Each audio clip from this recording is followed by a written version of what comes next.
Yo, what's good? Welcome back to another episode of the RissKyPowerhouse. We back with another one. What's good with them, bro? Got my boy Deojunique Flippin. But for all the people that couldn't pronounce the title right, bro, give them your name pronunciation correctly.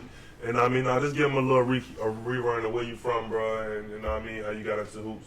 Alright, so if you can't pronounce my name, don't say it. You know what I'm saying? Nobody like their name being chopped up, but it's pronounced Deojunique. I go by DJ or Flipp, you know what I'm saying? DJ and Flipp is easy enough. I'm from Raleigh though, from the South. For sure. South side, I'm from New Bern Avenue, Pool Road area. You know what I'm saying? My pop's been there his whole life, you feel me? So, Lifer. yeah, for sure. Yeah, that's what's up, bro. Let me tell you though, I'm from Norfolk, Virginia, but you know what I mean, I made my way to Raleigh. You feel me? I went to Shaw University, graduated 2020. You know, so I spent a nice little chunk of my life out there. That's probably my second home, you know what I mean? Like, I don't see myself going back to Norfolk no time soon in the foreseeable future.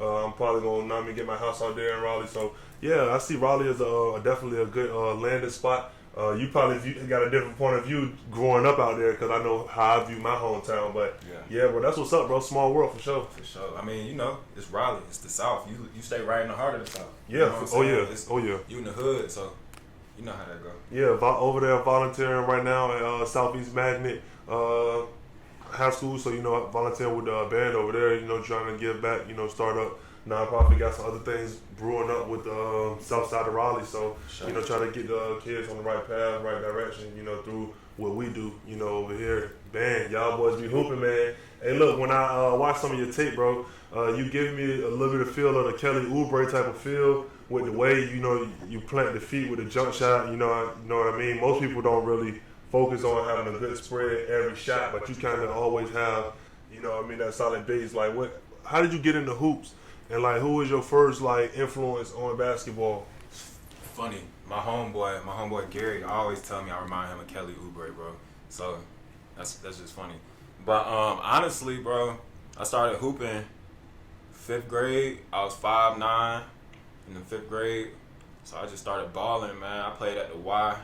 Cary Y was like the first league I was in. Believe it was Cary Y. But Kobe, bro. Kobe, that's the only reason. That's the only reason I was balling. Like, I remember like watching basketball and like everybody hated the man. And I run, like if everybody go left, I'm going right. I ain't doing what everybody doing. So if everybody like D Wade or Ginobili at the time, I'm gonna rock with who the villain is. That's why I rock with Kyrie. So yeah. Kobe got me into hoops, man. Like when he passed, it was just crazy. Yeah, that was crazy, bro. I never forget, man. I was up and I called my homeboy. He thought I was joking because, you know, sometimes we have like cold jokes, you know, cold-hearted jokes that most people wouldn't find funny, you know. He thought I was on some, you know, crazy talk. I'm like, nah, bro, it's for real. But I remember that day. I remember exactly who I called, what I was doing. You know what I mean? Man, it's just I got fined at my old apartment. I punched a hole in the wall. I was emotional, bro. That was the first time I had cried in years, too, man. And it was Kobe to make me do it. Like, that's crazy. I ain't never met the man a day in my life, but, you know what I'm saying? It was a huge influence. Him and my older brother, Pop. Those like the two biggest influences in my life. Like, yeah, that's it. Period. Yeah, for sure. So coming through Raleigh, you know, you getting through the Cary YMCA league, like you said, 10, 11, 12, 13. Once you hit 14, 15, you know it's time. Yeah. You know, how was Holly Springs? You know what I mean? How did you end up on that side? Because that's about 30 minutes out, ain't it? Yeah, 14, 15. Well, a lot of people don't know I was adopted. I was adopted by family, but they from out that way. You know what I'm saying? So. Yeah, so I went to high school out that way with them. Then I bounced around a little bit, went to Word of God sophomore year. So yeah, I was adopted. That's why I was out that way. 14, 15 though, like that's when I started getting into AAU for real. That's when I met my man Shangy, my boy Coach Black, man. Shout out Coach Black, Juice All Stars, man.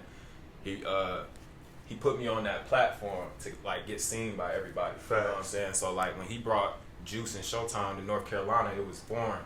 The only two like powerhouses in Raleigh at the time was like Garner Road and NC Redstorm.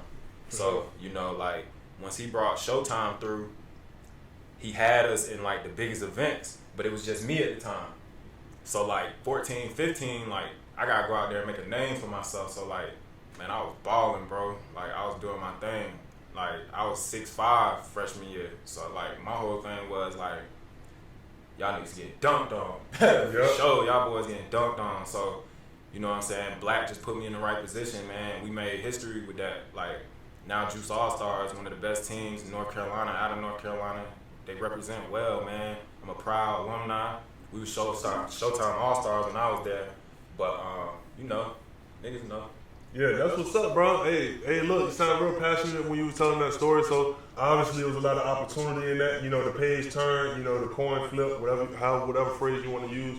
You know what I mean? You started to see that, okay, this can work. 6'5" freshman, bro, you sound like me. I came out of middle school 6'1". From my freshman year to sophomore year, I went to 6'4", and then from there on, I made my way to 6'6", and then I grew one more inch after high school, 6'7". So like, you know what I mean? I always been the tall kid in the classroom. And like you said, you kind of gave that villain talk a little bit. You said when most people go left, you tend to go right. And that was kind of my vibe in basketball. Like, everybody like urged me, everybody like promoted it, like, and I just kind of didn't like, you know, the assumption. You know, that kind of strayed me away a little bit too, coming up as a young. Like, when I was a young bro, every day, even to this day, I talk about basketball every single day. And now I talk about it for my job because this is what I like to do. You know what I mean? That's what the path I created for myself. But people have asked me every day I leave the house, bro, do you play basketball? Have you played basketball? And that has been that my whole, so it get frustrating. You start giving smart answers to strangers. You know what I mean? And they don't even know where it's coming from. But then sometimes you just like, my bad, dog. Like, I get asked this every day. No, I'm not in the band. I won first place at Nationals. I was a drum major. You know what I mean? Cause you know what I mean? I did my thing in my own regard. You feel me? And the channel knows that, like, I won first place at Nationals my senior year as a drum major, 120-piece band, bro. Like, I'm that. Yeah, you feel me? Yeah, for sure. Like for what I did, you know what I mean? I got my scholarship. You know what I mean? I paid for school for 2 years. I got paid for school for 3 years. You know what I mean? So like, loans got paid back in while I was in school. So there's certain things that's what it's all about, man. You know, that's why I be wanting the kids to know, like, honestly, man, just because you're tall, you ain't got to hoop. Just because you know what I'm saying? Just because you're black, you ain't got to play football or basketball, man. Do what you into. You feel me? Make moves according to how you maneuver, you know what I'm saying? Do what's cool for you. That's what's cool. You know what I'm saying? Following the wave and following the crowd and doing what everybody else does in this lane.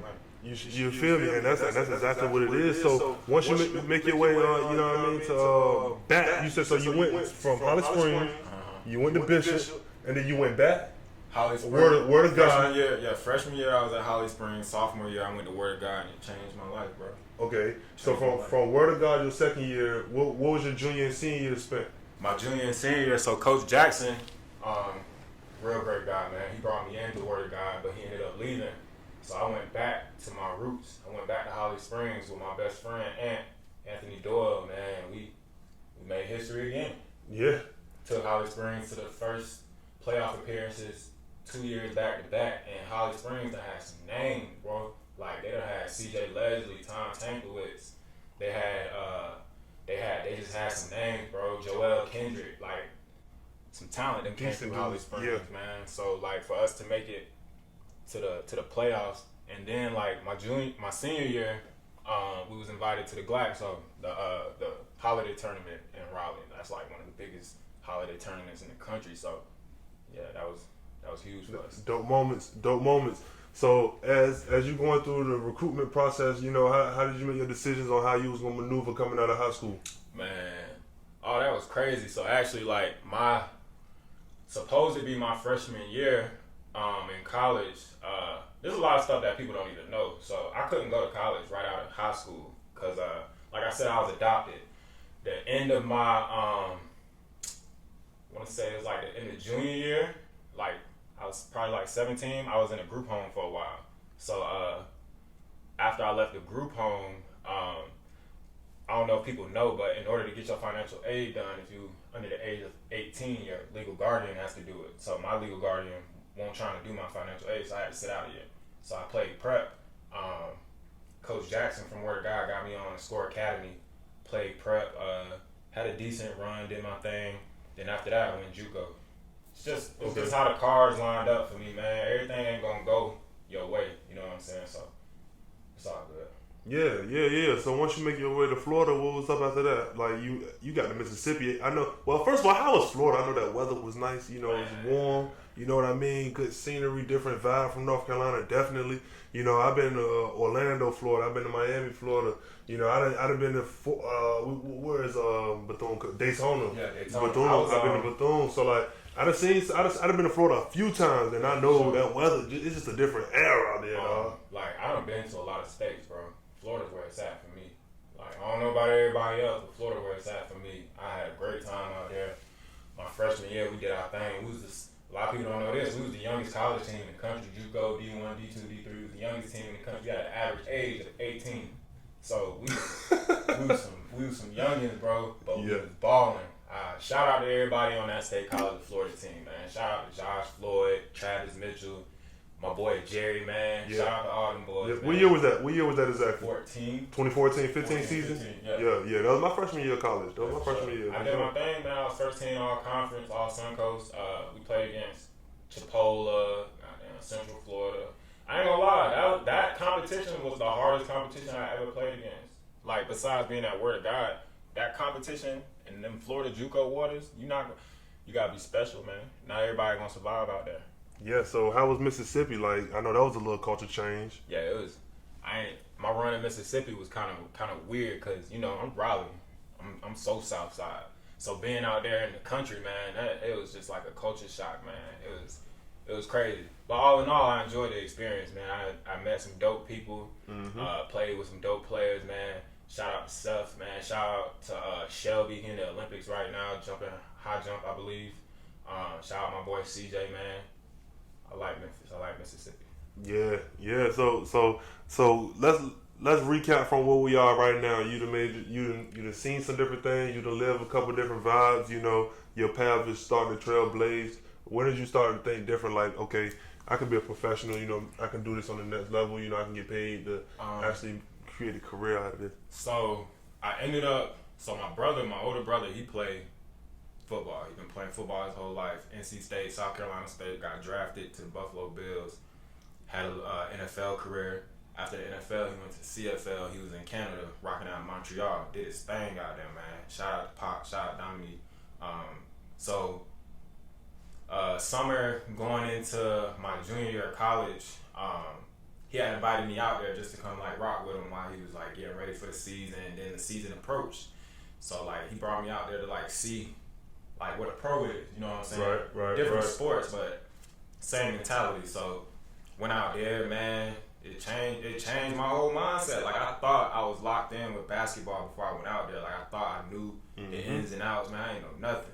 And they put me on a whole different type of way of thinking. So like immediately I wanted to be a pro. Like you gotta understand, this is the CFL. It's not the NFL. I mean the CFL lit, like it's lit. Yeah. But it's not the NFL. I got a taste of what the CFL was and I loved it. Like I loved that pro stuff. Like I loved everything about being a pro. Like I watched him every morning, get up, go to the gym, meal prep, all of that. I watched him put in the hours, we worked out, got some great work in, man.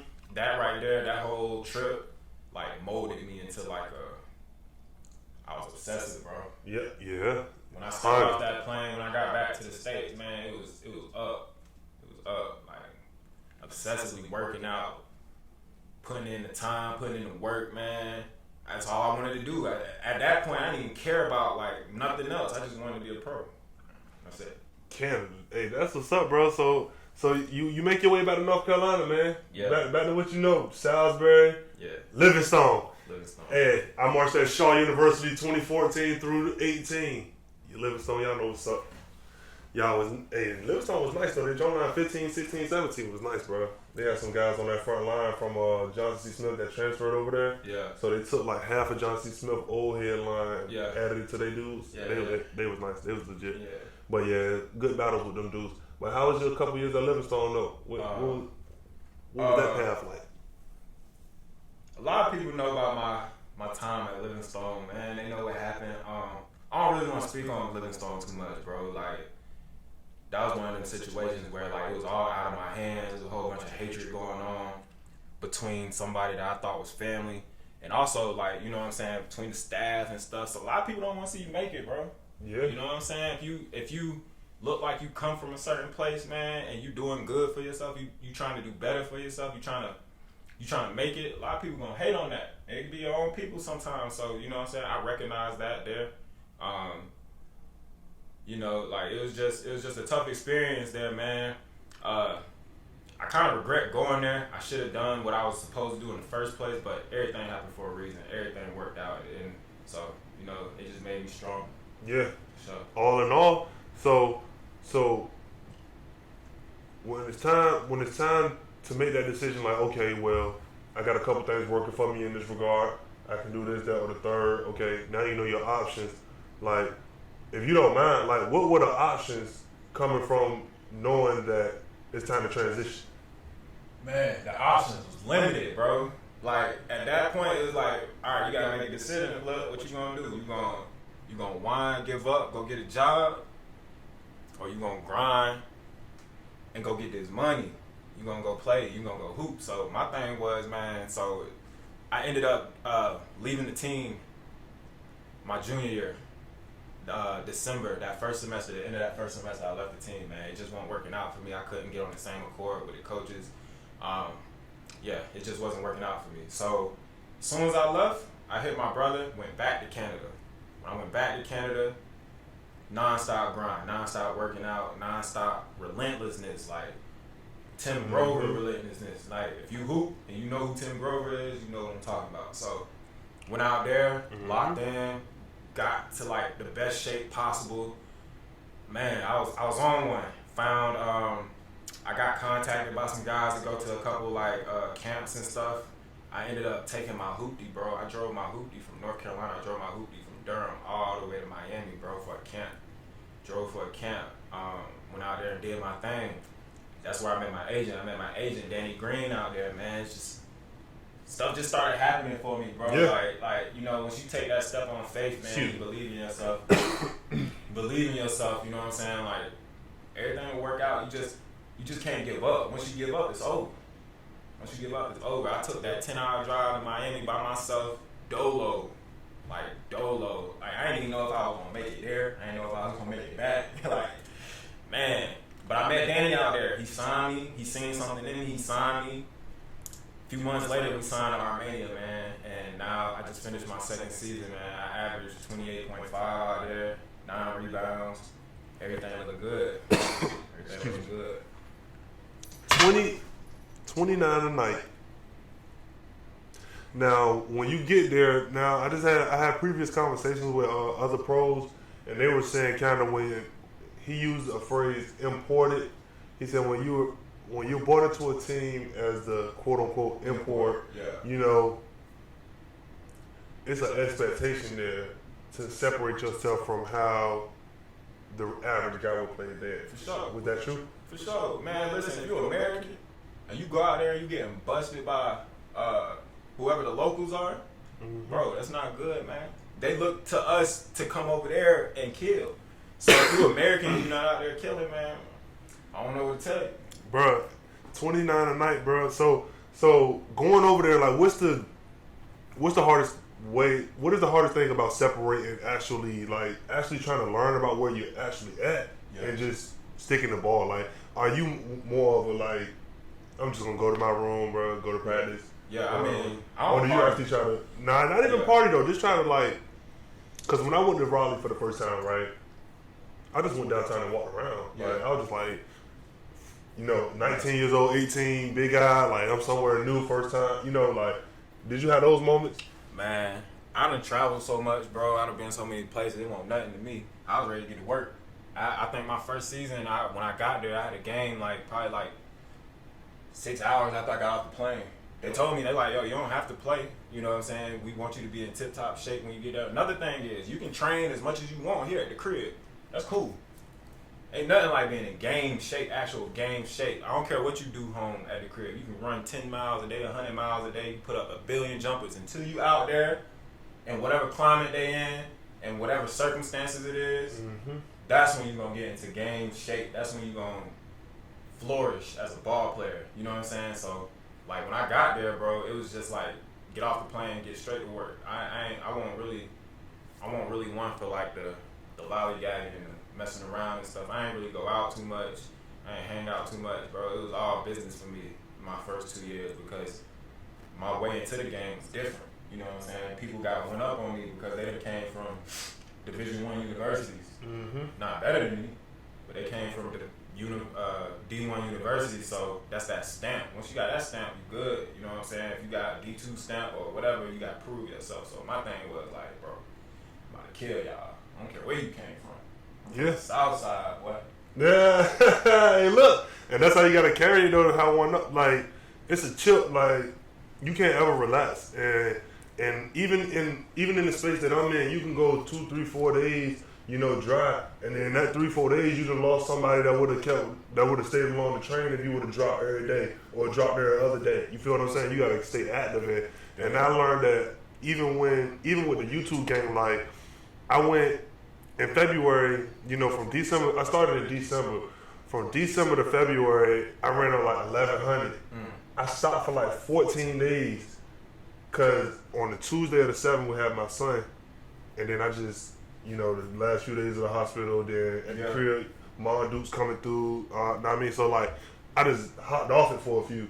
When I came back, I noticed that it was like a pullback of the people that was returning. You know what I mean? So we had to build the train back up, you know, get it back going. But like it is, anytime you stay still, you actually moving backwards. This is what people don't realize. Like, there's no such thing as like stagnation. Nip said it the best, bro. Nip said, yo, I ain't gonna act like I had the best poise or I had like all the answers and nothing like that, bro. I just didn't give up. I ain't stopped. Straight up. That's literally the formula, bro. Keep working, keep grinding, and do not stop. Something's gonna happen for you. And that's a fact. That's a fact. Individually, as you grow into, you know, a more esteemed professional, you going into year 3, you are becoming more than just your name. How do you plan on taking your name and creating something that's going to outlast your lifetime? Man, this is, you know, I just want to do it for the kids who came up like me. You know what I'm saying? Like, I went through a lot, bro.